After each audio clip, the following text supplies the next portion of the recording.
এখানে চুলায় একটা হাঁড়ি বসিয়ে এর মধ্যে পরিমাণ মতো তেল দিয়ে নিব।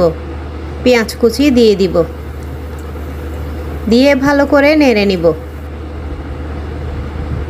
টমেটো কুচি দিয়ে দিব, লটিয়া শুটকিগুলো দিয়ে দিব, দিয়ে ভালো করে নেড়ে নিব।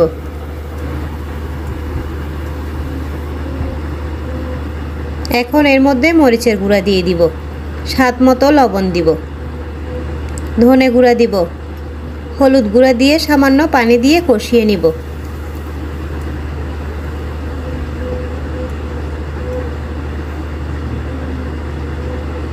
এখন ঢেকে রান্না করে নিব।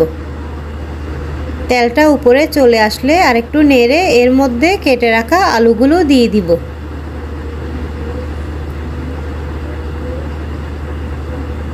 এই আলুগুলো চামড়া সহ এভাবে রান্না করলে খেতে অনেক মজা হয়। ভালো করে নেড়ে নিব। সামান্য পানি দিয়ে দিব যাতে নিচে না লেগে যায়। ঢেকে রান্না করে নিব। আর একটু নেড়ে নিব। নেড়ে ঢেকে রান্না করে নিব। এভাবে মাঝে মাঝে নেড়ে দিতে হবে। এখন এর মধ্যে ঝোলের পানি দিয়ে দিব, দিয়ে ভালো করে নেড়ে নিব। কিছু আমি লাউ পাতা নিয়ে নিয়েছি, ওগুলো দিয়ে দিব, দিয়ে ভালো করে নেড়ে ঢেকে রান্না করে নিব।